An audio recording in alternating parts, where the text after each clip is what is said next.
eu sou o Filipe e sejam bem-vindos novamente aos Jovens à Política. Infelizmente, o David não pode estar presente hoje, mas estou aqui eu e estou na companhia do Gonçalo, militante do Bloco de Esquerda, que vai-vos explicar melhor as propostas do seu partido, bem como explicar também o seu trajeto na política e como é que entrou neste mundo. Primeiro quero agradecer em nome de todo o projeto Jovens à Política ao Gonçalo por ter aceito o nosso convite, estamos muito felizes e dizer-vos também que vamos ter os outros partidos também que aceitarem o nosso convite representados no podcast. Começamos com o Bloco de Esquerda, teremos outros partidos e iremos anunciando. Olá Gonçalo, espero que estejas bem. Queres-te apresentar? Olá, Filipe. Sim, estás-me a conseguir ouvir bem, certo? Certo. Ahm, então, sou Gonçalo, tenho 28 anos, sou militante do Bloco de Esquerda há quase 5 anos. Sou dev, profissão developer, programador de software, que aquilo que quiserem chamar. Sou atleta de handball, ahm, vivo em Lisboa, ou seja, estou dividido entre Lisboa e Loures, cresci em Loures. E enfim, para já, é isto, mas quero agradecer bastante este convite. Nunca estive num podcast, é a primeira vez que me convidaram para algo assim. Já estive em debates e conversas presenciais, mas nunca neste formato. E quero desde já dar-vos os parabéns a ti, Filipe, e como é que se chama o David. outro, o teu colega, Ao ao David e David. à Nocas. E a Noca, depois tinhas uma moça aqui, não é? Que eu vi os outros vídeos. Ahm, pronto, quero dar-vos os parabéns pelo vosso projeto. Dizer que eu com 14 anos não. Se vocês têm 14 anos, não é? Uhum. Certo. Uh, eu com essa idade não tinha assim tanto interesse ativamente em política, já queria saber, sempre vi o telejornal, sempre foi tema de conversa na minha mesa, com a minha família, mas nunca tive assim tanto interesse em estar tão ativo como vocês, com a vossa idade. Portanto, dou-vos os parabéns e espero que o projeto tenha sucesso. Obrigado. A minha primeira pergunta vai ser relativamente em relação a isto, que é qual é que foi o teu primeiro contacto com a política? Quando é que começaste a querer entrar no mundo da política? Se tiveste alguma relação com outro partido antes, pertences ao Bloco de Esquerda, como entraste no Bloco de Esquerda também. Conta-nos um pouco a tua relação com a política, como é que entraste neste mundo. Já participaste em associações de estudantes, por exemplo, coisas desse género? Ok. Então, eu, respondendo já a essa pergunta, nunca participei em associações de estudantes. Nunca, quando eu estava na escola, não havia um ambiente muito politizado, digamos assim. Tipo, os jovens da minha idade não ligavam muito a temas políticos, sobretudo político-partidários. Acho que hoje é bastante diferente. Hoje vejo bastante jovens interessados no que os líderes políticos fazem. Acho que a forma como as redes sociais estão hoje também puxa um bocado por isso. Um, mas pronto, eu nunca tive inscrito noutro partido, sempre estive no Bloco de Esquerda desde que estou inscrito em algum partido, desde que sou militante de um partido. Mas sempre me preocupou a política, como eu estava a dizer há pouco, sempre foi algo que estava na mesa de jantar. E acho que a política começa a ir para toda a gente. Quando estamos a ver o telejornal e, e a nossa mãe, o nosso pai, o nosso irmão quer comentar o que está a acontecer no mundo connosco enfim, a opinião que se gera e que se discute sobre as coisas que estão a acontecer e que estão a ser televisionadas são uma formação política que quase toda a gente tem. Portanto, para mim começou daí. Minha família é uma família normal, uma família média, e talvez aquilo que me despertou mais interesse para a esquerda foi aquilo que eu vi na altura do governo da Troika.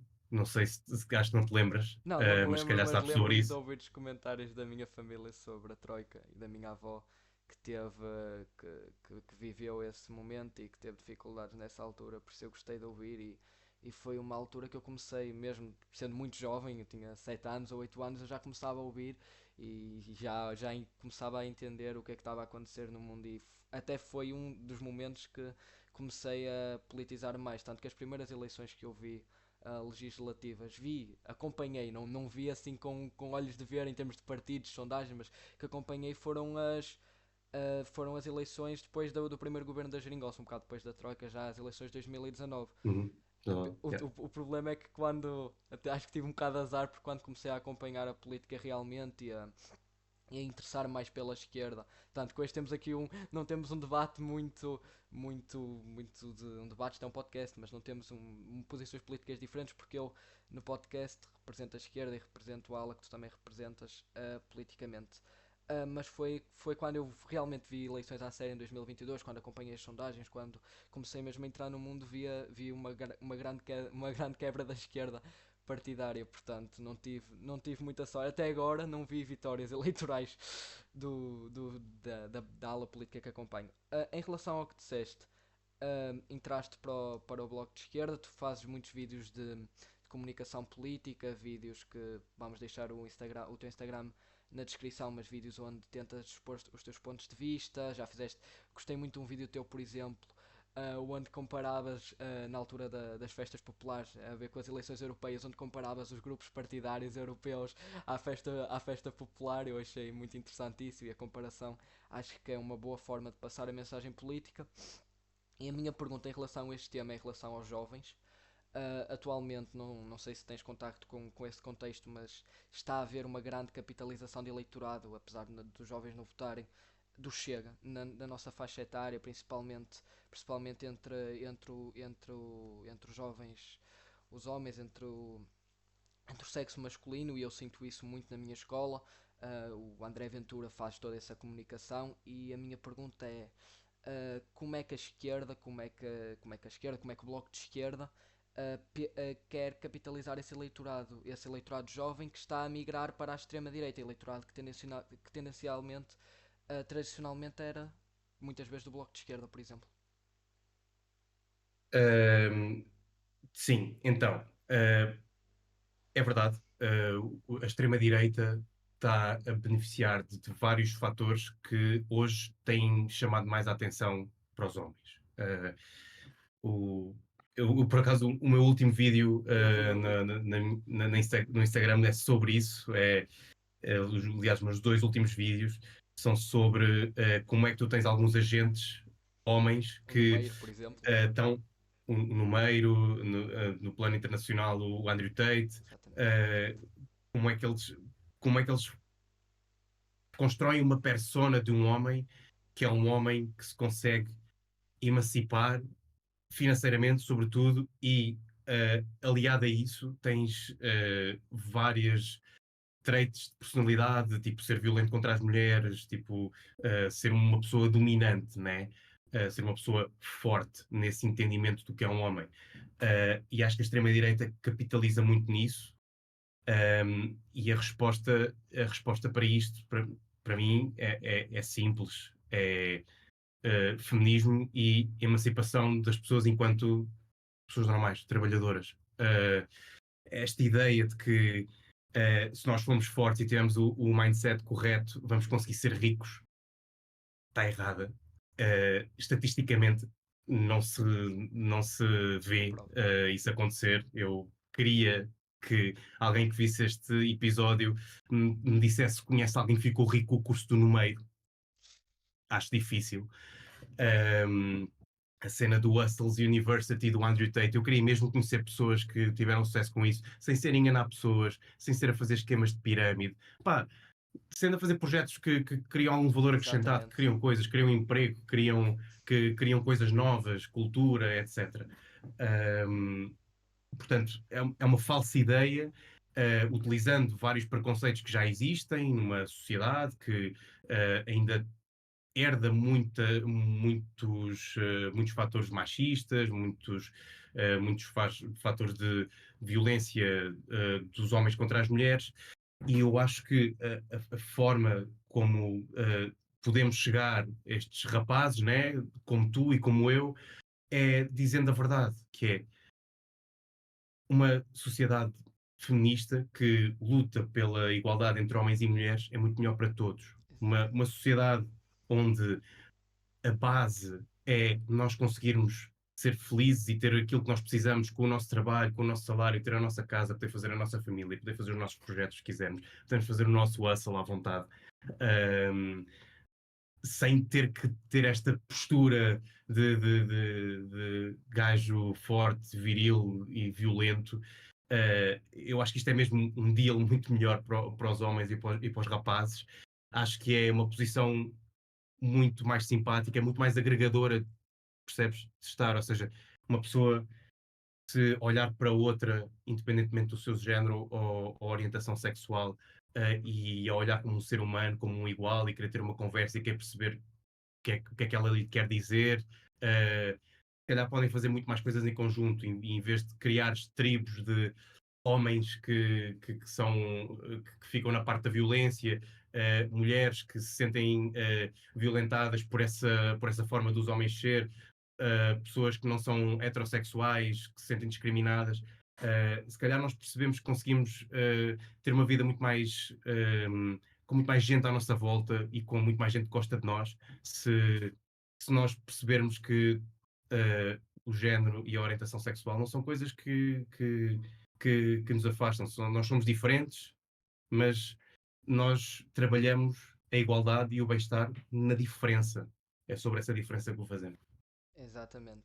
Eu acho também que nós estamos neste momento o papel agregado do crescimento da extrema direita à volta da tentativa de impingir um papel de submissão às mulheres, um papel de voltar quase donas de casa. Houve-se muito esse argumento, o Andrew Tate, como falaste, no panorama internacional, e os homens estão a tentar ouvir essa mensagem como talvez uma forma de fugir à pobreza, uma forma de emancipar-se, de ter essa sociedade, essa família tradicional, uma coisa tão antiquada que está a voltar que está a voltar à tona com o crescimento da extrema-direita. Acho sim que a esquerda está a falhar num ponto. Apesar de haver todas essas medidas, a medida do combate à especulação imobiliária, do teto às rendas, várias medidas que a esquerda apresenta, como por exemplo o Bloco de Esquerda, a esquerda não está a falar do que mais importa, que é a guerra de classes e o quanto nós, enquanto pessoas que não têm uma fábrica, que não têm, que usando termos marxistas, que não possuímos meios de produção e que portanto somos cidadãos normais, cidadãos comuns, temos de nos emancipar dessa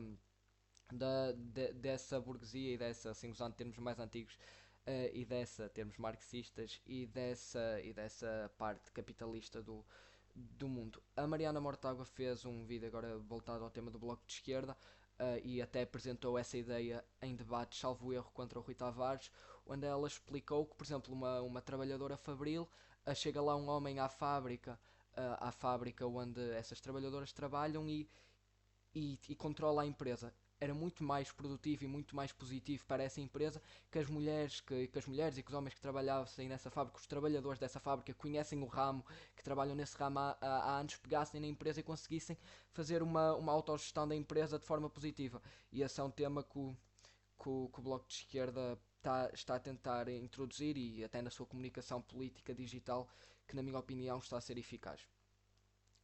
Uh, Passando aqui a outro tema, a não ser que queiras fazer uma réplica deste tema. Gostava de fazer um comentário. Em relação se falaste de dois temas, um é a cena da Threadwife, né? Exato. Uma tentativa da extrema-direita de emancipar as mulheres através daquilo que as oprimiu durante séculos. Portanto, malta, é uma armadilha. Esqueçam. Vocês não vão ficar mais ricos, homens, vocês não vão ficar mais ricos por terem mulheres que estão em casa. Quem tem a riqueza são os milionários. Portanto, esqueçam lá isso. Isso é só um truque para controlar mais a sociedade. E acho que nós temos que olhar para a coisa ao contrário. Estamos numa altura em que nós temos que olhar para a semana de 4 dias. Temos que olhar para a redução do horário de trabalho. Temos que olhar para o tempo que tem um homem e uma mulher a trabalhar, e, igualmente, ter tempo para os seus filhos. um, que, que a emancipação vai com igualdade e é com conquistas nas leis do trabalho, né? Em relação à luta de classes, acho que a esquerda, sobretudo a esquerda à esquerda do PS, aqui em Portugal, né? O Bloco de Esquerda e o Partido Comunista, não são, nunca largaram a luta de classes. Há uma tendência de olhar para as lutas, chamadas lutas identitárias ou as causas fraturantes, como coisas que não fazem parte da luta de classes. Eu não concordo com essa visão. Um, Nós conseguirmos fazer uma luta social para que as pessoas se consigam emancipar por aquilo que são é uma coisa que é socialista. Ou seja, o- eu faço parte da família socialista, sou do Bloco de Esquerda, um, e sou um socialista na, na, na acessão ideológica da palavra. Um, e acho que isso, a isso também compete a libertação das nossas personalidades enquanto elas são, né? Das pessoas enquanto seres. Um, e acho que quando fazemos luta de classes, né? Quando lutamos por mais direitos para as pessoas que trabalham e que produzem a riqueza, nós devemos convocar também as pessoas por aquilo que elas são, além de serem trabalhadoras. Um, e acho que, nesse ponto de vista, a luta de classe e a questão materialista do marxismo não perde identidade. Um, e, e gostei do exemplo que trouxeste que a Mariana deu, acho que foi esta semana, das mulheres que poderiam coletivo da sua porque tinham tido uma experiência de alguns gestores e alguns acionistas que entravam, compravam a fábrica, não percebiam nada do negócio e acabavam por fazer aquilo ruir. Um, esta visão é uma coisa que já existe na esquerda há 200 anos e ela nunca foi abandonada. Existem vários tipos de projetos cooperativos. Isto era a questão da fábrica, que de facto podia ser uma solução. Estamos a falar de pessoas, toda aquela massa trabalhadora sabe como é que é o negócio da fábrica, sabe como é que tem que produzir o, os seus produtos, sabe como é que tem que fazer para os vender. Portanto, o facto de ter ali um proprietário da fábrica naquele contexto pode não fazer muito sentido para a eficiência económica daquele espaço, uma vez que se houver um controle coletivo, uma propriedade coletiva daquele meio de produção, a fábrica consegue continuar a andar, consegue continuar a fazer lucro, o lucro consegue continuar a ser distribuído pelos trabalhadores e o negócio continua a andar, as pessoas continuam empregadas. Um, e nós vemos isso acontecer em alguns setores, na agricultura, existem cooperativas de agricultura em Portugal. Uh, existem, eu tive há pouco tempo a trabalhar com uma cooperativa de developers da Alemanha, ok? Eles têm a propriedade partilhada da sua empresa, fazem o produto, vendem e distribuem o lucro que têm ou a receita que têm pelas pessoas que gastaram horas a trabalhar. Ou seja, é é um projeto que assusta bastante as pessoas que acreditam que toda a empresa, todo o setor que produz riqueza tem que ter um proprietário. Por isso é que a iniciativa liberal ataca tanto a propriedade coletiva, tem aquela coisa da enxada, da ferramenta da cooperativa. De certeza que já viste esse vídeo por aí na internet. Um, é uma coisa que esbarra de frente contra o neoliberalismo, que é propriedade privada acima de tudo. E há alternativas. Exatamente. Passando aqui para um segundo tema aqui que já está junto com a questão de seres desenvolvedor de softwares, estás ligado ao ramo da tecnologia, portanto, em termos de profissão. A minha pergunta é em relação o que é que achas que a esquerda pode fazer para melhorar esse mundo tecnológico, quem trabalha nele, Sabemos que agora muitos jovens querem ingressar nesse mundo, querem seguir esse tipo de áreas e, portanto, a minha dúvida em relação a isso, gostava que abordasses dois temas. O primeiro tema em relação a muitos projetos que existem, por exemplo, o LibreOffice, projetos de software livre, de distribuição livre, o Linux, projetos onde as pessoas podem desenvolver o software, portanto, mas têm de o distribuir livremente, ou seja, uma questão coletiva que já acontece em muitos projetos tecnológicos, como aqui referiste. E depois a questão mais fraturante, numa das questões mais fraturantes atualmente na sociedade, a questão das inteligências artificiais, como achas que devem ser controladas e que propostas é que o Bloco de Esquerda tem nesse ramo da tecnologia? É um tema muito interessante para mim, obviamente. Sou developer, isto tem a ver com a minha vida, tem a ver com o meu futuro. Um, e acho que o Bloco tem uma proposta bastante avançada sobre isto. A Mariana já falou sobre isto várias vezes, mas estamos numa altura em que é necessário termos, por exemplo, servidores públicos. Ou seja, os nossos dados estejam guardados em servidores que existe algum escrutínio público sobre eles. O que é que isto quer dizer? Quer dizer que se um servidor for propriedade do Estado ou de uma empresa pública, ela está sujeita às políticas públicas, está sujeita às políticas do governo que nós votamos, ok? Ou seja, não é propriedade privada de ninguém. Os dados que nós damos hoje à Meta, ou à Google, à Amazon, são eles. Nós não sabemos o que é que eles fazem com eles. Nós não sabemos se eles estão a ser utilizados para fazer algum tipo de atrocidades. Aliás, o Estado de Israel utiliza a inteligência artificial treinada com os modelos de dados do nosso comportamento digital para pôr em prática um genocídio, ok? Portanto, se houvesse uma base de dados pública onde estão esses dados, nós podíamos muito bem reclamar a sua utilização. Tínhamos muito mais legitimidade para fazer, porque as coisas, quando são do Estado, uh, elas não fazem parte de uma identidade que nós não temos nada a ver. O Estado somos todos nós. Somos nós que pagamos o Estado, com os nossos impostos, com a nossa cidadania, somos nós que votamos em quem é que gera.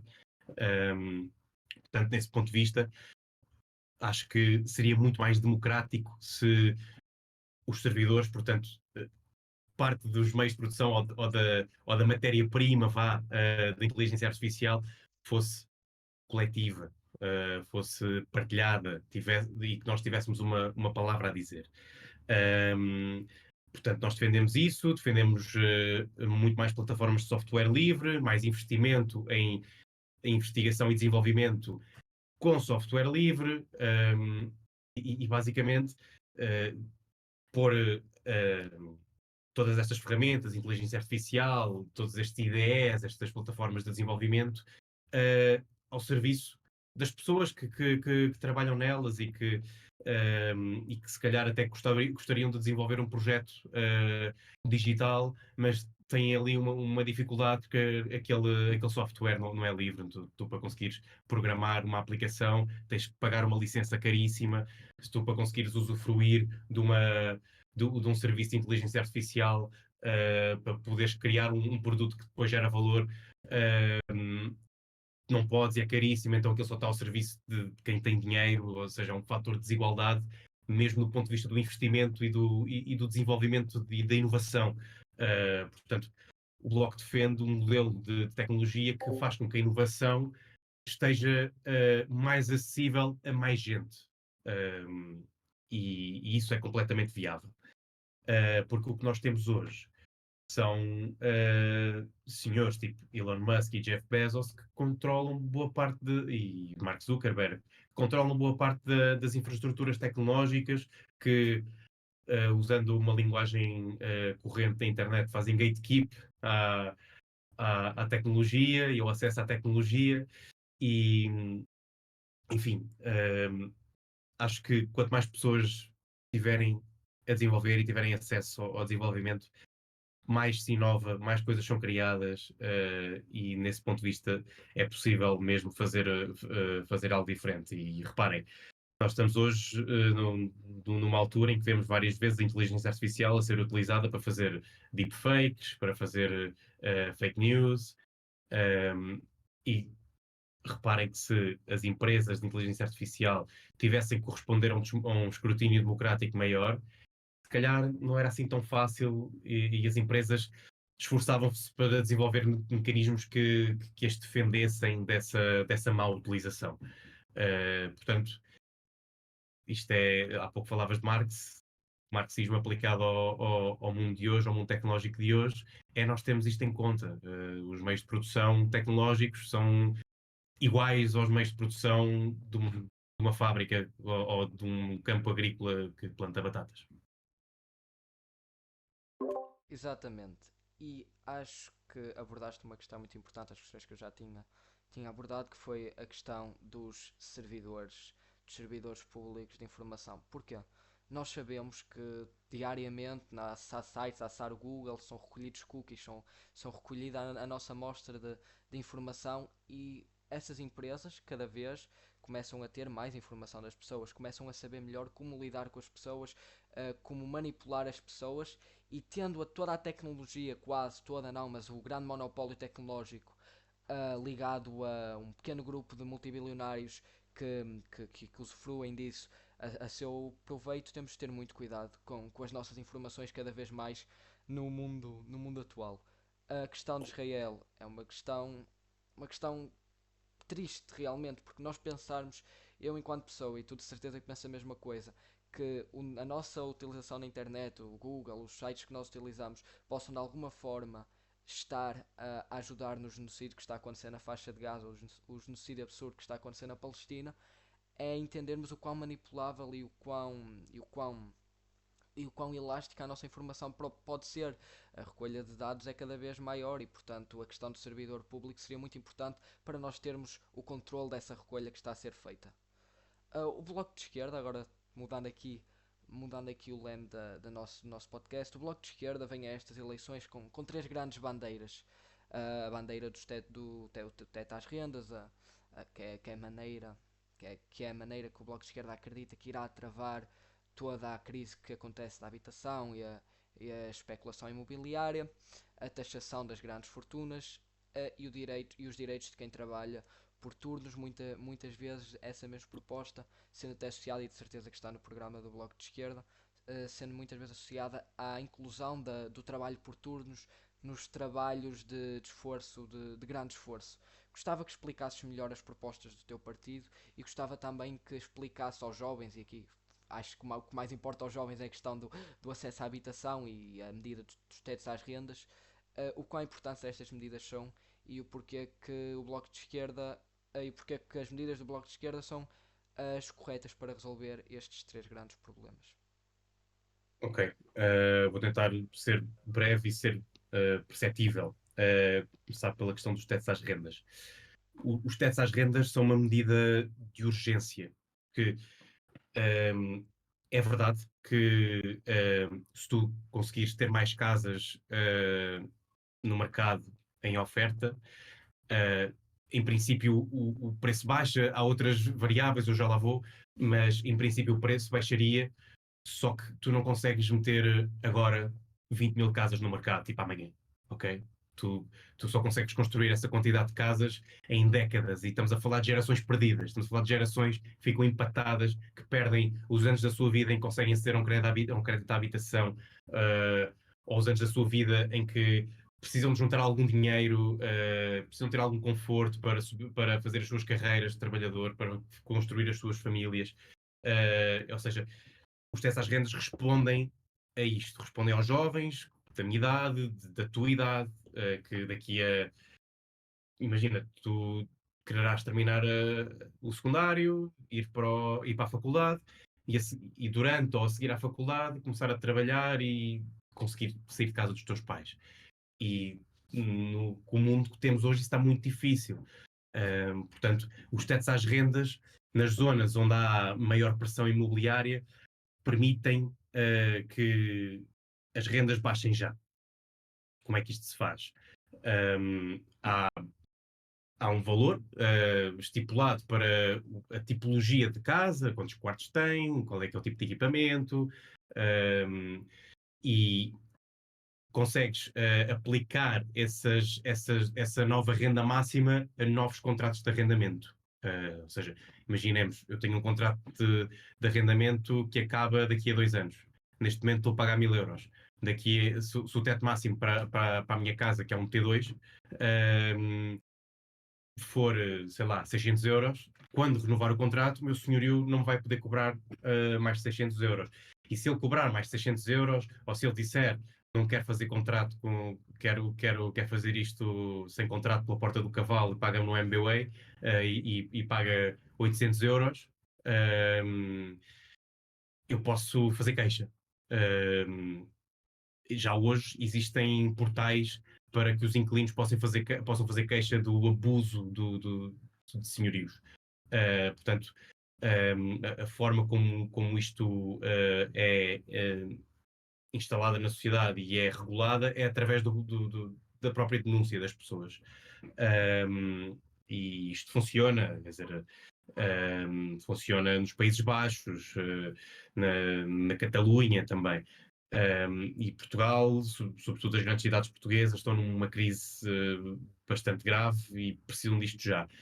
Não obstante, precisamos construir mais casas e elas precisam, ou melhor, nós não precisamos de construir mais casas, nós precisamos de disponibilizar mais casas no mercado, sobretudo casas a custos acessíveis. Nós temos freguesias, sobretudo em centros turísticos, tipo Lisboa ou Porto, que têm valores absurdos do seu parque habitacional em alojamento local. Tipo, 70% das casas são alojamento local, são Airbnb.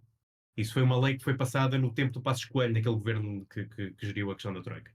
Eles aproveitaram esse governo para liberalizar ou libertar o mercado da habitação, e isso fez com que os senhorios ou as pessoas que foram comprando os prédios, que estavam muito baratos nessa altura, fossem transformando-os em autênticos resorts de alojamento local, e isso aumentou muito o preço das casas, porque diminuiu a disponibilidade de casas para alugar. Portanto, regras no alojamento local. As cidades são para as pessoas viver, não são para ter uma centralidade no turismo. Nós temos de ter um turismo regulado, tal como de outras áreas da economia.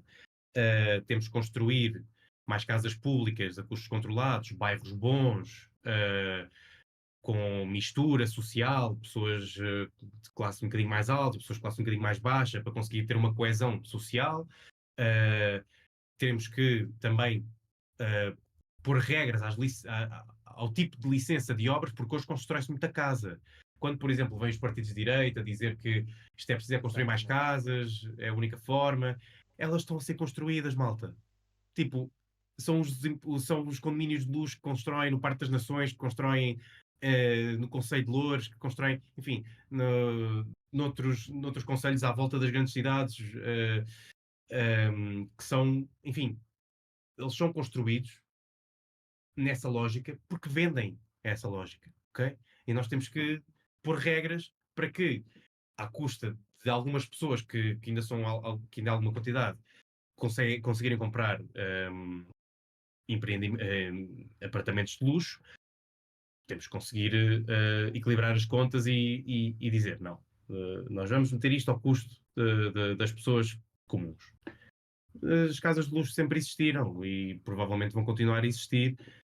Agora, elas não podem ser o elixir e tudo aquilo que se faz de novo na construção. Portanto, isto é uma transformação estrutural, demora tempo.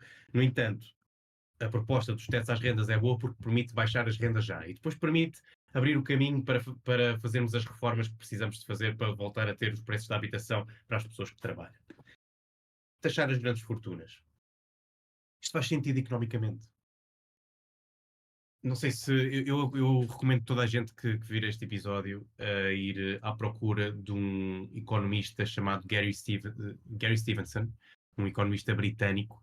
Ele fala muito sobre desigualdade e fala em como a desigualdade feita pelo facto dos milionários hoje pagarem muito poucos impostos está a arruinar a economia e está a tornar-nos todos mais pobres. Ou seja, quando temos empresas tipo Sonais, Johnny Martins, a ter lucros extraordinários, ter crescimentos de tipo 10% ao ano, vamos imaginar, eu não tenho aqui os números, quando a economia só cresce tipo 1%, 2%, tu tens uma discrepância do ganho que aqueles grupos económicos estão a ter em relação ao crescimento da economia, em relação ao salário das pessoas e ao poder de compra das pessoas. Esses lucros não estão a reverter em melhores salários para os trabalhadores dessas empresas, não estão a reverter numa baixa de preços dos produtos que essas empresas vendem.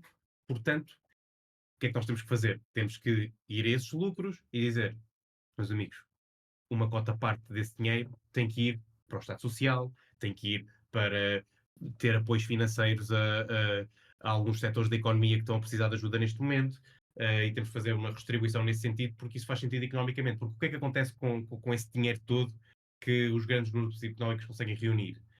Eles vão colocá-los nos fundos imobiliários.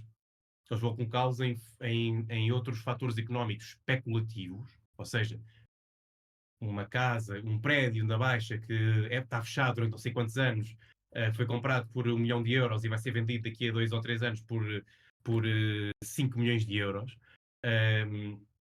Ou seja, esse dinheiro, como ele não pode ser posto na economia diretamente, na economia produtiva, nos salários, ele podia, mas eles não fazem, nos salários ou em baixar os preços dos produtos, ele é posto em outros setores que rentabilizam esse próprio dinheiro. E isso tira-nos as nossas casas, torna a nossa comida mais cara, enfim, compram-nos compram as nossas televisões, as redes sociais, portanto, as nossas opiniões. Portanto, esse dinheiro vai para algum lado e não vai para coisas que nos favorecem ou que criam mais emprego, vão para a especulação. Portanto, taxar as grandes fortunas é uma medida economicamente boa. Questão dos turnos, por último. Diz-me se eu me tiver a alongar. Não, não, não, não, continua, Estou continua. a tentar explicar isto bem. A questão dos turnos. Há muita gente em Portugal que trabalha por turnos. Eu já trabalhei por turnos. Eu trabalhei, antes de ser dev, eu trabalhava na Domino's Pizza para ajudar a pagar as propinas da faculdade. E trabalhávamos até à meia-noite, 1 da manhã, a fazer fecho e tal. E isso é cansativo. Eu tinha colegas, eu estava só a trabalhar em part-time, mas eu tinha colegas cujo aquilo era o segundo trabalho. Ou seja, eles trabalhavam por turnos durante o dia, vamos imaginar, numa empresa de segurança, e à noite trabalhavam no meu caso, trabalhava no Domino's Pizza. Um, enfim, eles tinham uma vida mesmo difícil, eles não viam a família, tinham um desgaste muito grande, estavam cansados, ficavam doentes facilmente, e é por isso que faz sentido para as pessoas que trabalham por turnos ter também mais dias de férias, ter reforma antecipada, ter o subsídio de turno. Se os trabalhos tiverem que ser feitos, se existe a necessidade de haver pessoas a trabalhar, nós temos que garantir que elas têm condições para poupar a sua saúde e para conseguir ver a sua família. Isso só traz vantagens. Ter trabalhadores motivados, que vêm em família, que têm um bocadinho mais dinheiro no bolso, são trabalhadores também mais produtivos. Nós estamos numa altura em que temos que desdobrar as horas trabalhadas, vem a inteligência artificial, ou melhor, ela já está aqui, ela já vai substituindo alguns trabalhos, e o que tu tens que fazer é o trabalho que existe, ele seja feito por mais gente, e que vai obrigar também a uma redistribuição do dinheiro, porque aquelas empresas que têm esses trabalhos e criam toda essa riqueza e têm lucros extraordinários, podem muito bem pagar a 2 trabalhadores para fazerem a mesma coisa e terem os dois mais tempo para ver a sua família. Portanto, isto é uma emergência do país. Eu acho que o Bloco pensou bem nisto e, enfim, há uma petição para dar visibilidade a esta questão dos trabalhadores por turno. Já tem centenas de milhares de assinaturas, agora não sei quantas, mas são bastantes mesmo. E nota-se que é uma coisa que faz muita diferença a muitas pessoas e é uma coisa que pode melhorar substancialmente a qualidade de vida de muita gente neste país. Exatamente. Gostei muito das suas explicações. Sem dúvida que acho que quem vai ver este podcast ficou esclarecido em relação às Boa. propostas do Bloco de Esquerda sobre estes três temas. O tema do teto às rendas e da crise da habitação iminente que está acontecendo no nosso país é muito mais bem abordado, aqui na minha opinião, e é isso que as pessoas têm que entender da forma da esquerda, que é, nós temos neste momento duas grandes questões colocadas e dois grandes temas colocados, que é a geração atual e as pessoas que neste momento precisam de uma casa e precisam de alugar uma casa, e o futuro. Eu acho que a questão de tetos às rendas é importante, dos tetos às rendas é importante, pelo menos como tu disseste, nos grandes focos habitacionais, no Porto, em Lisboa, nas áreas metropolitanas, porque de facto as rendas estão cada vez mais caras, cada vez é mais difícil alugar uma casa.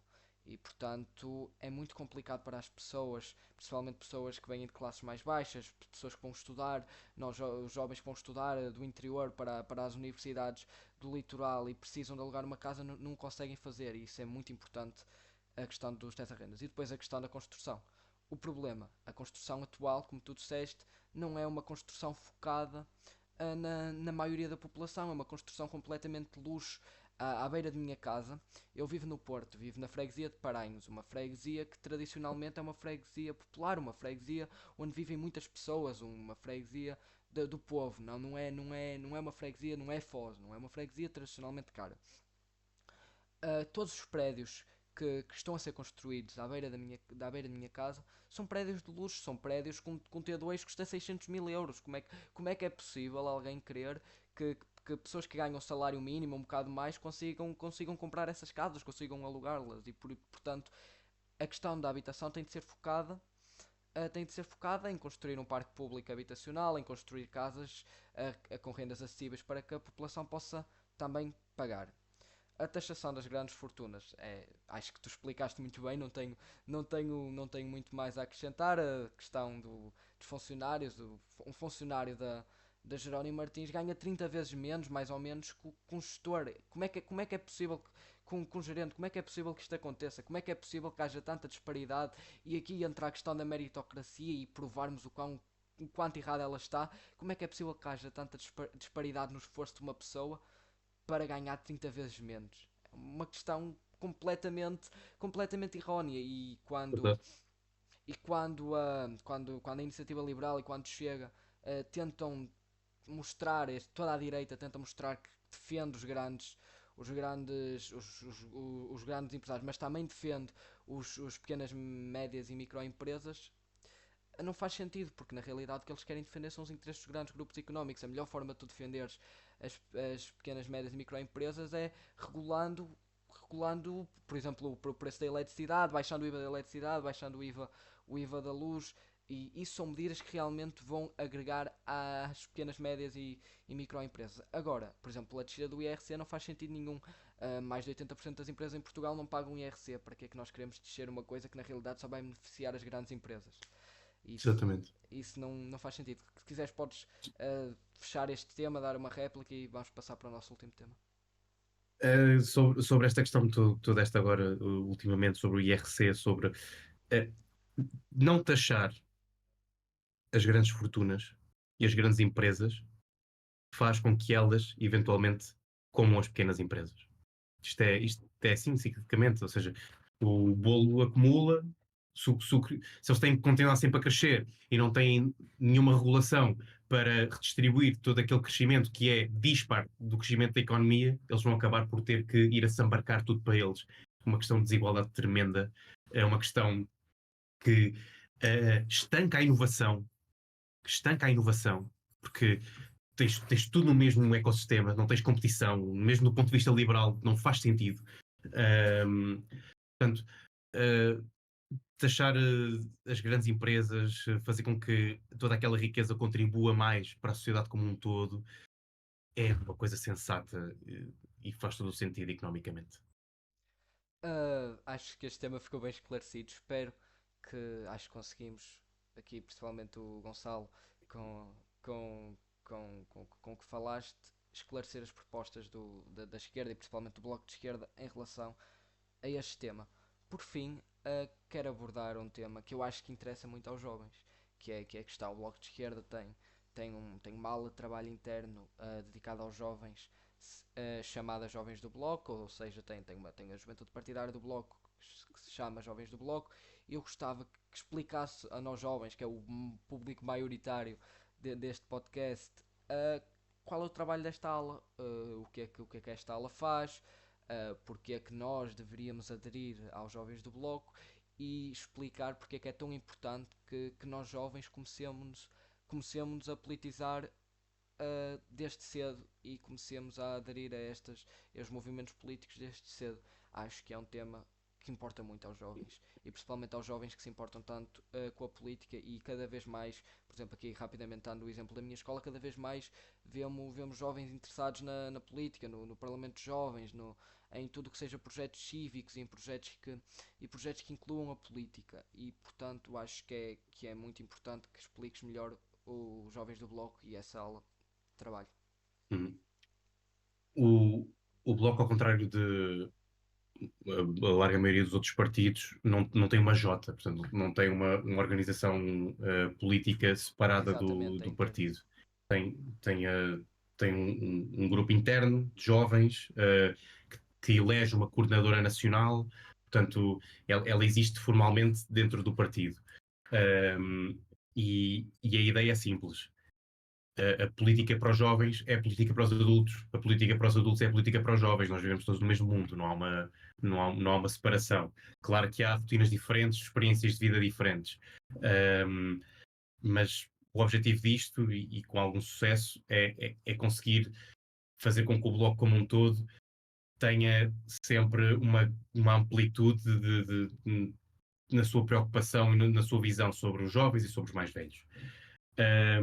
Falando aqui um pouco dos jovens do Bloco, como tu disseste, os jovens hoje eles já se preocupam com política, um, seja dentro da Associação de Estudantes da sua escola, seja em vontade de participar no Parlamento de Jovens, seja em querer protestar contra o aumento do preço da comida da cantina ou a pioria da qualidade da comida da cantina, por exemplo, são tudo coisas que correspondem a decisões políticas que as câmaras municipais ou os governos centrais tiveram. E são coisas que afetam a vida dos jovens diariamente. Portanto, faz todo o sentido que os jovens se preocupem com a política e sejam incluídos nela. Os jovens do Bloco fazem parte do ecossistema de partidos e de outros jovens que estão na política que querem, que veem o mundo e têm soluções de acordo com a lente com a qual veem o mundo. Falando um pouco dos jovens do Bloco, eu tenho aqui umas coisinhas que queria mostrar. Tipo, isto aqui é um boletim da última conferência de jovens, da última conferência nacional de jovens do Bloco. Nós temos de 2 em 2 anos esta conferência, onde elegemos a coordenadora nacional de jovens, portanto, a lista de pessoas que vai fazer a coordenação da intervenção dos jovens do Bloco, nas faculdades, nas escolas secundárias, em outros lugares onde estão os jovens, enfim, nas empresas, e, e há um programa, ou pelo menos uma direção política dos jovens do Bloco. Recomendo que vão seguir a página do Instagram, Jovens do Bloco, e ela, pronto, é o exercício mais informal da democracia interna do Bloco. Nós votamos 2 em 2 anos a lista e a direção política dos jovens. Nós depois temos isto aqui por acaso é da Conferência Nacional, nós temos a convenção no Bloco de Esquerda, de 2 em 2 anos também, que é onde escolhemos a coordenadora nacional. Portanto, a Mariana Mortágua foi eleita na última, estamos todos, e ou seja, votamos a direção política, votamos o texto político do partido, votamos as alterações aos estatutos, votamos, votamos a direção nacional do partido, né? E os jovens fazem parte dessa votação. Existe um processo de democracia interna. Quem tiver mais interesse pode perguntar depois, eu posso responder. Um, mas um, basicamente os jovens do Bloco fazem parte da vida do Bloco como um todo, e acho que essa é a grande vantagem em relação a não termos uma Jota, e acho que por isso um jovem de esquerda queira filiar-se num partido, pode encontrar nos jovens do Bloco um espaço bastante aberto, bastante fácil de aceder. Um, Além disso, nós temos momentos de formação, nós temos momentos de convívio, nós vamos ter na atividade do partido, que ajuda a formar-nos enquanto ativistas. Eu, por exemplo, ajudei sempre até agora, sobretudo nos últimos 2 anos, a habitação, tenho colaborado também com o Movimento Vida Justa, por exemplo. Ou seja, os jovens do Bloco e as pessoas do Bloco de Esquerda não estão fechadas dentro da sede do partido a fazer tarefas únicas exclusivamente do partido. Nós somos pessoas que estamos na sociedade e, e vamos, e vamos usando o partido como uma ferramenta para nos ajudar a materializar politicamente as coisas que as pessoas vão precisando. Um, e, e acho que nesse sentido acho que explico bastante bem porque é que ser um jovem do Bloco vale a pena para quem quer ser ativista, para quem quer estar tentar transformar alguma coisa. Trouxe também aqui umas coisinhas, tipo uns pins que eu tinha aqui, não são todos, mas queria-vos mostrar. Isto é um pin do Bloco com a cara do Donald Trump. Tipo, isto é de 2016, acho eu, da altura em que o Trump foi eleito pela primeira vez. Nós, apesar de não nos identificarmos com a política do Partido Democrata dos Estados Unidos, também não nos identificamos com a política do Partido Republicano e, sobretudo, não nos identificamos com um fascista, que é o Donald Trump. Deitar o lixo no lixo. Esse está fixe. Isto aqui é giro. De vez em quando, alguns grupos nazis vão se organizando no nosso país e não só, e nós temos que lutar contra isso, descredibilizá-los, não permitir o seu discurso e a sua implantação. Igualdade com as cores LGBT. Contra as touradas.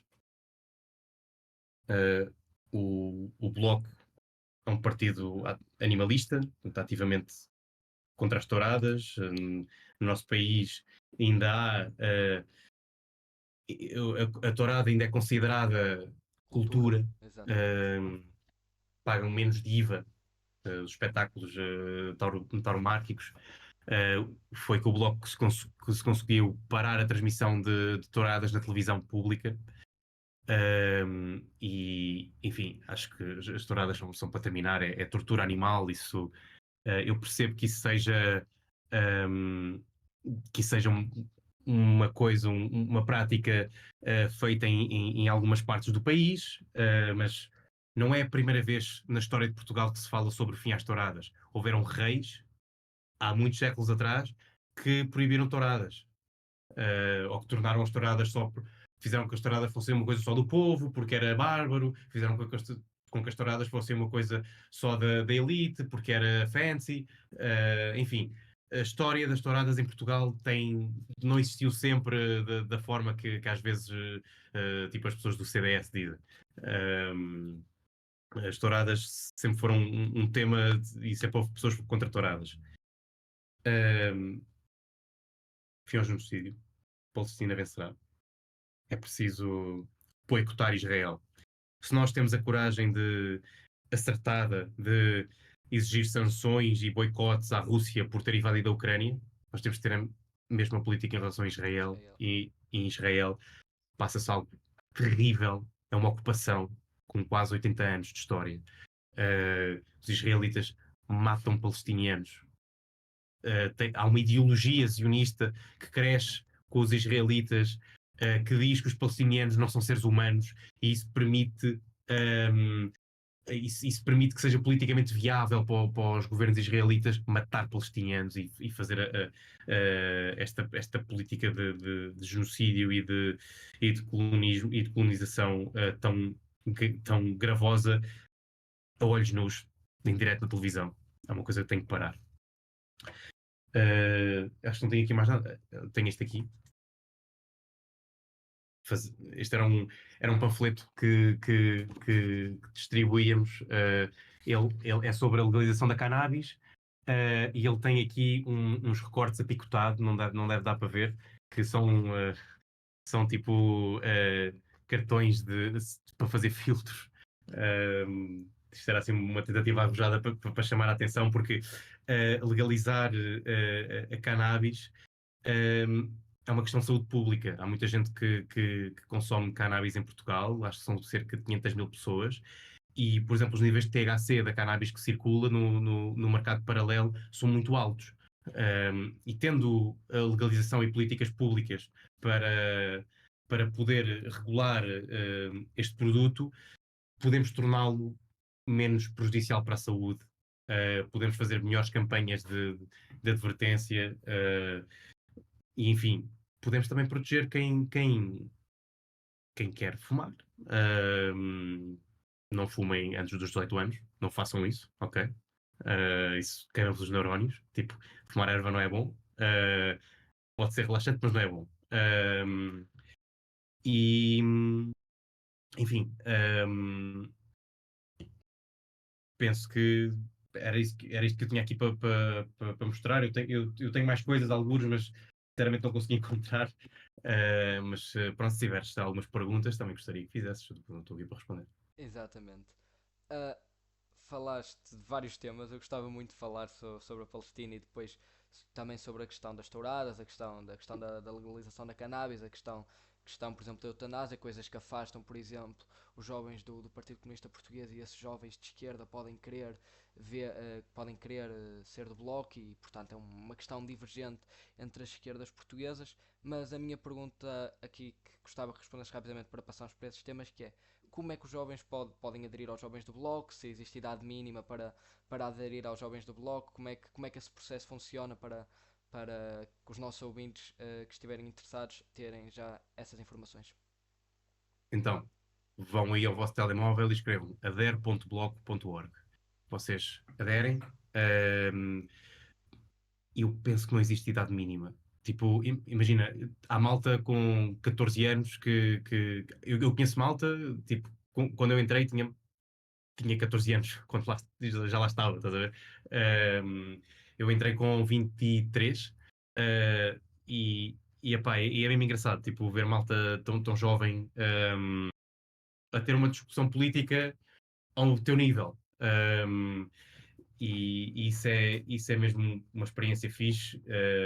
O Bloco tem gente muito nova, portanto, por exemplo, se tu te quisesses filiar, podias-te filiar a der.bloco.org. O que ia acontecer era tu ias receber um e-mail ou um contacto de alguém da tua conselhia. Se tu, por exemplo, não sei se estás no Conselho do Porto, Todo. Paranhos É é Porto. do Conselho do Porto. Irias receber um contacto de alguém do Porto, iriam querer tomar um café contigo, iriam convidar-te para ir à próxima reunião e irias começar a perceber melhor como é que funciona a vida interna do partido e a participar na campanha, neste caso, e coisas assim. Portanto, é um processo natural, não é tipo um bicho de sete cabeças, não é uma coisa imponente, tipo, um Bloco é um partido de jovens, com muitas pessoas jovens e com pessoas de ânimo leve. Um, Portanto, é fácil, ader.bloco.org. Um, Penso que, ou seja, te convido também para seguirem as redes sociais do Bloco, no TikTok, no Instagram, porque, enfim, o Bloco tenta ter uma comunicação pedagógica em relação às suas propostas, em relação a como é que as pessoas podem participar. Se não quiserem aderir já ao Bloco, nós estamos com uma campanha de voluntários para a campanha, ok? Participa.bloco.org. pessoas, não sendo militantes do Bloco, podem participar na campanha, podem vir aos comícios, podem participar na campanha porta a porta, que é uma coisa que estamos a fazer para estas legislativas. Estamos a bater à porta das pessoas, explicar as nossas propostas, deixar o nosso folheto.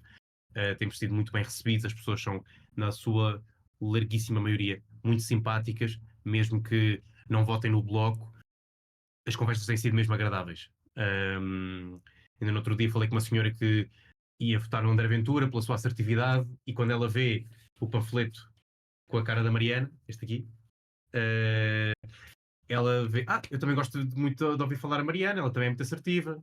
Eu fiquei tipo, ok, não estava à espera, achava que ia tipo, bloco, vamos-se embora, não sei o quê, escardalhos, mas tipo, não, tipo, foi. Ela era uma pessoa que queria votar no Chega por causa da figura de André Ventura, mas que dava valor também a outros políticos e outras formas de estar. E depois eu expliquei-lhe um bocadinho mais sobre as propostas do Bloco. Era uma senhora que trabalhava por turnos. Eu falei-lhe das propostas do trabalho por turnos. Se calhar já não vai votar no André Ventura por causa daquele contacto. Enfim, dizer coisas cara a cara tem grandes vantagens que a política apenas pela televisão e pelas redes sociais não permite, porque Exatamente. é sempre condicionada. Exatamente, e acho que a questão que falaste da possibilidade de mesmo que não queiremos pertencer ao Bloco e para todos os ouvintes e ouvintes que, que estão-nos a ouvir, poderem participar, por exemplo, na campanha, poderem participar nesses projetos, a questão do porta a porta, salvo erro, é uma coisa que acontece muito em várias democracias, por exemplo, na Alemanha é uma coisa que acontece e que sempre aconteceu, e o Bloco trazer isto para Portugal e esse contacto com as pessoas e todo esse objetivo de entender a vida das pessoas e explicar porque que as propostas que têm e que as medidas que apresentam são positivas para a vida das pessoas. E eu acho que nisso o Bloco é muito assertivo na questão da comunicação. Agora, a questão que muitos jovens têm e jovens que possam vir a votar pela primeira vez, jovens já de esquerda, por exemplo, que estejam em dúvida entre votar na CDU ou votar no Bloco, a questão que eu estava a falar um bocado, a questão das touradas, a questão da eutanásia, a questão da legalização da cannabis e todas essas questões sociais para os jovens podem ser importantes. E gostava que para terminar mais ou menos o podcast, além de depois quero fazer uma pequena nota, mas isso vais responder rapidamente, para terminar o podcast que explicasses aos jovens que apesar de serem partidos tão parecidos, o LIVRE, o Bloco, a CDU, o LIVRE menos por causa da questão europeísta, apesar do Bloco também ser europeísta, mas especialmente o Bloco e a CDU, o que é que, em que é que as questões sociais diferenciam e porque é que nós jovens devemos nos preocupar também com essas questões e deveríamos depositar a nossa confiança no Bloco. Quando me perguntam isto, eu gosto sempre de elogiar a CDU primeiro, que é um partido com o qual o Bloco consegue ter muitas pontes e fazer muito trabalho conjunto. Não obstante, temos algumas diferenças, é por isso que são dois partidos diferentes.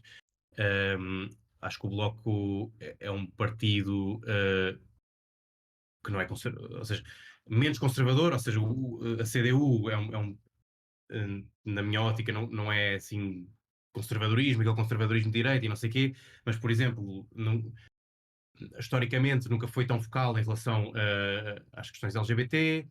Hoje, por exemplo, o que muda, o que difere é, por exemplo, a questão da eutanásia. O Bloco defende que um, as pessoas que estão numa agonia e numa situação de fim de vida, isto é tudo muito regulado, que possam escolher por fim ao seu sofrimento, um, mas só numa situação em que aquilo é medicamente, ou seja, é medicamente comprovado que aquela Exatamente, pessoa não não vai, tem não outro. vai viver durante muito mais tempo, está mesmo em fase terminal.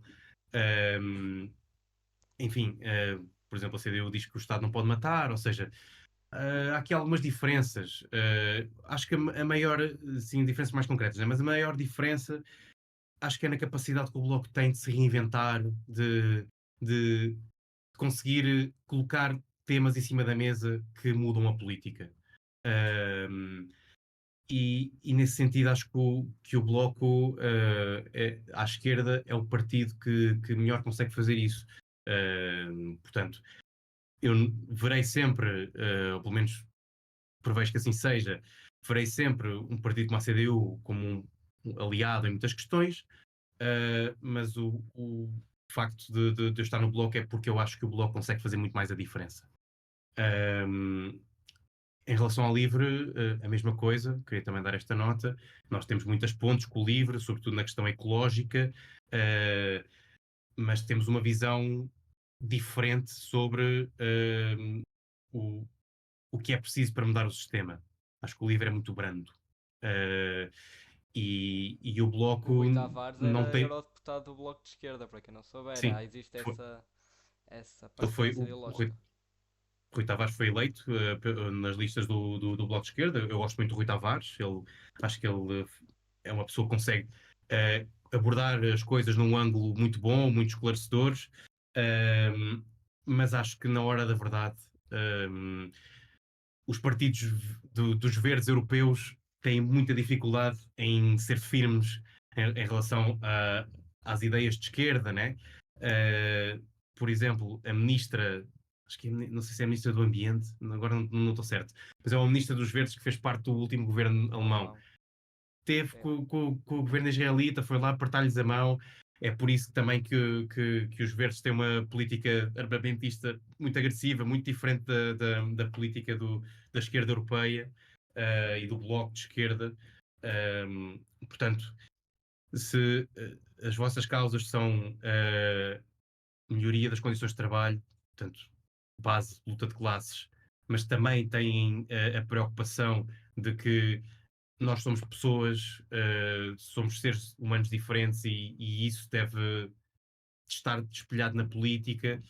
Se acreditam que a guerra não é a solução para nada, sobretudo nos dias de hoje em que não há guerras não há aqui guerras de quem vence o melhor, quer dizer, estamos na era dos mísseis, não, é completamente desumano ter guerras, estamos no tempo das armas nucleares, não faz sentido absolutamente nenhum. Defendemos um mundo de cooperação, de multilateralismo, ou seja, de termos parcerias comerciais justas, equilibradas, um, e que garantam a paz e a cooperação entre os povos. Mas se acreditam em todas estas causas, e têm uma visão de esquerda sobre isso, acho que o Bloco de Esquerda é um partido que consegue mesmo fazer a diferença. Uh, a questão da guerra acho que é outra questão que importa muito aos jovens. Pela primeira vez ouvimos abertamente no contexto europeu uma possível reinserção do serviço militar obrigatório, por exemplo.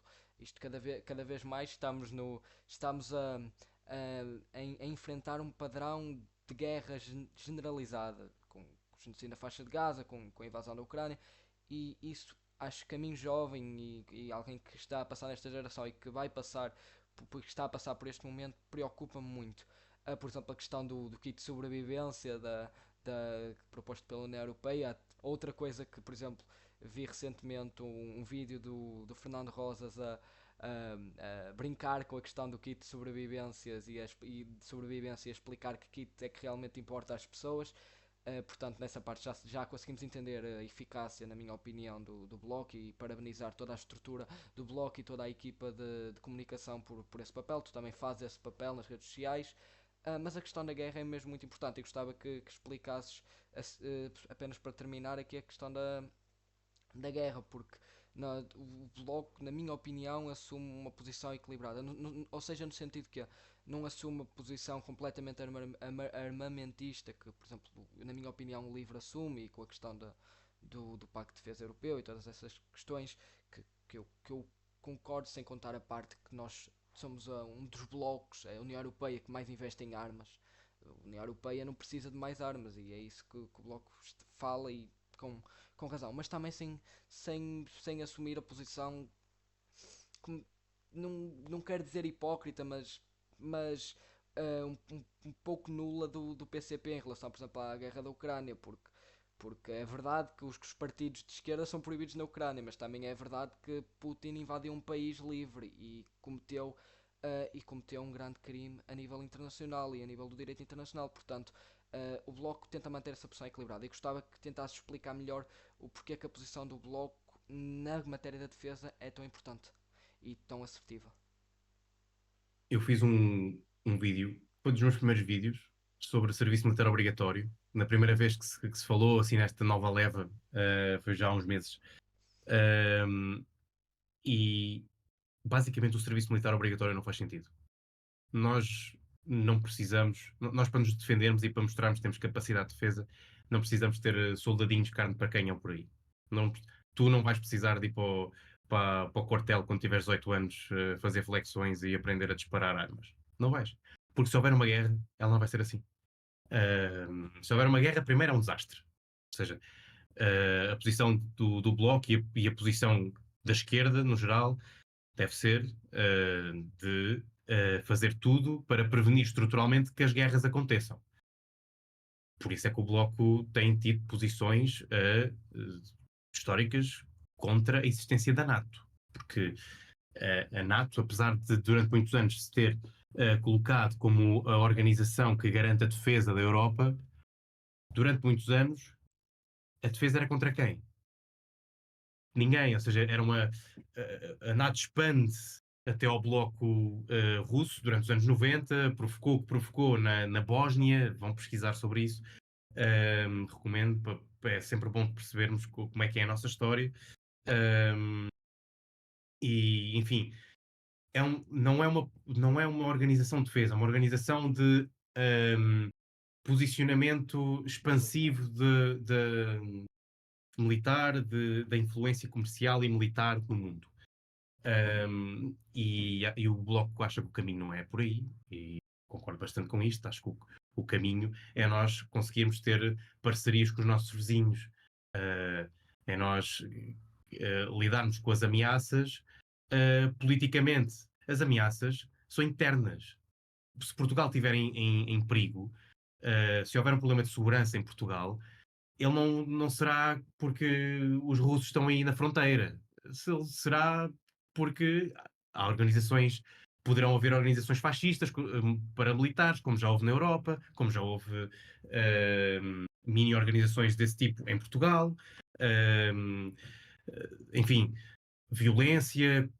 Reparem que o maior crime de violência, o crime que mais mata, é a violência contra as mulheres, é a violência doméstica. Ou seja, este alarme sobre a segurança, ele está a ser utilizado, e vocês podem ir ver no debate com. Quem é que foi? Já não me lembro.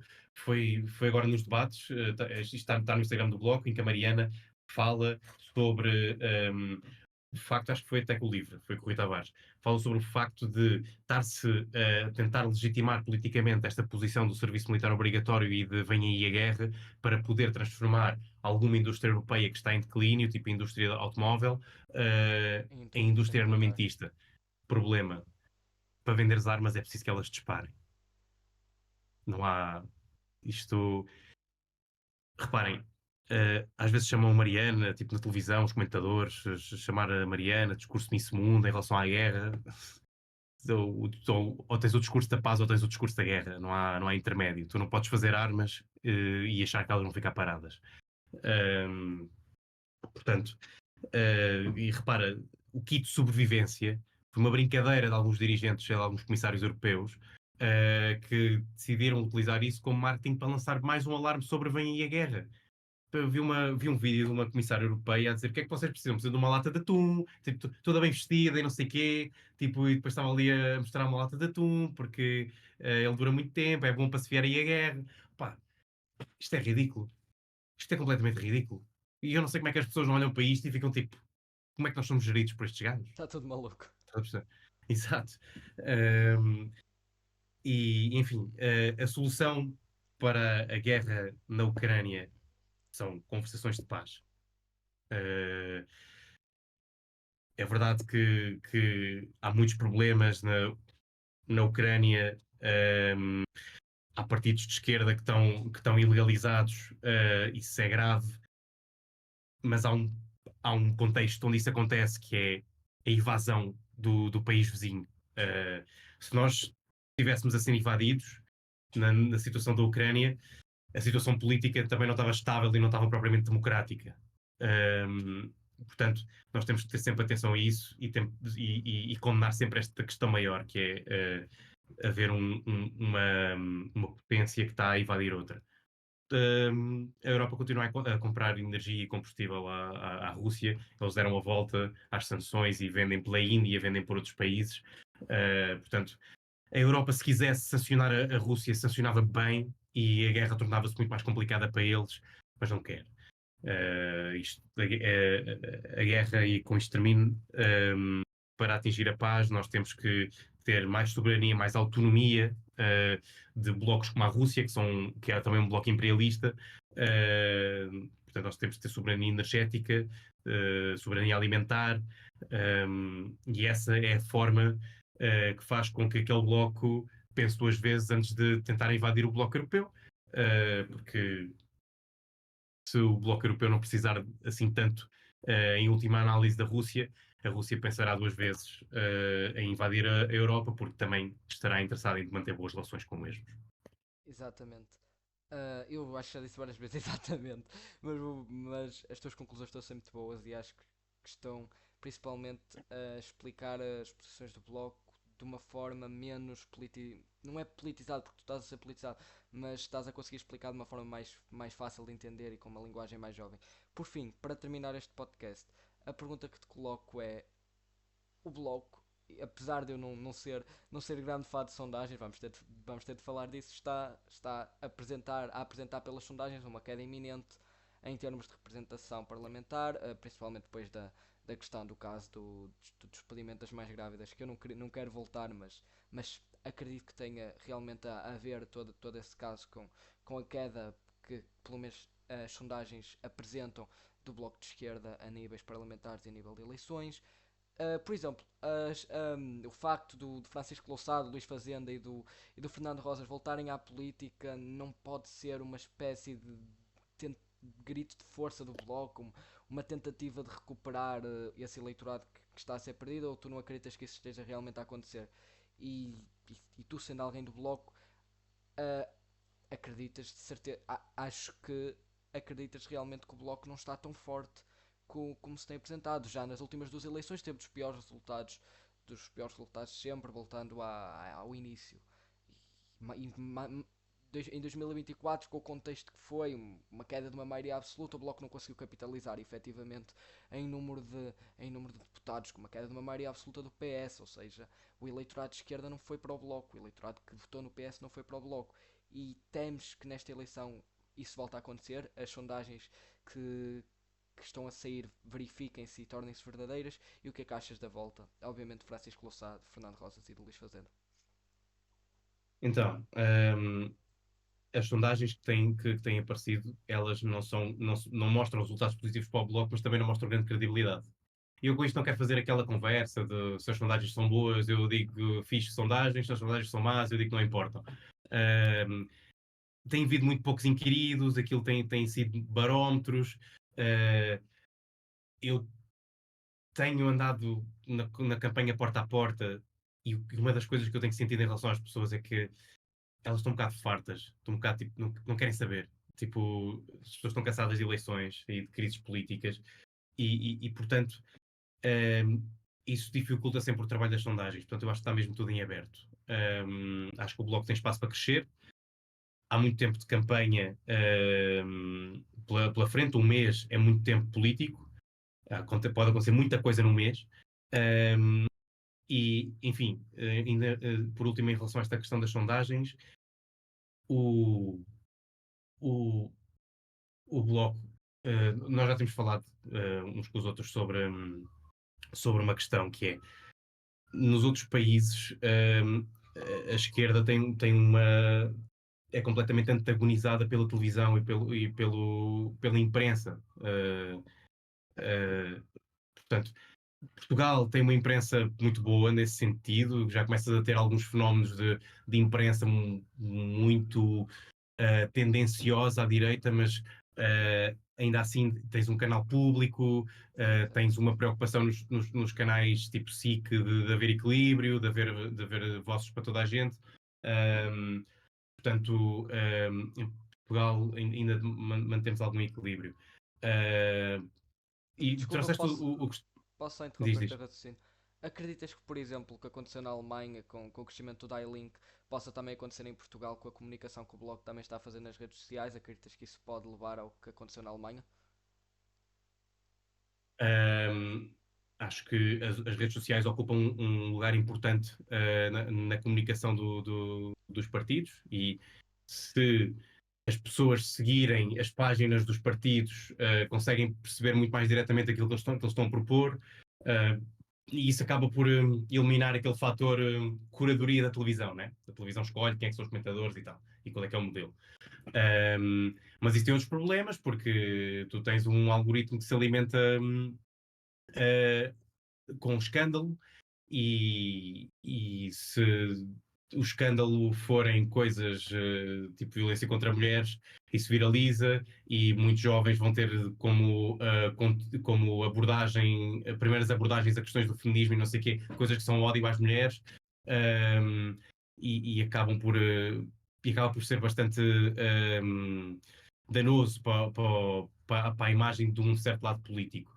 O que é que eu acho mesmo? As pessoas têm que voltar a estar umas com as outras e a partilhar espaços comuns fisicamente, para podermos ter uma discussão democrática mais limpa. Queria dar também uma nota sobre a questão das mulheres lactantes. Elas não estavam grávidas, estavam a amamentar.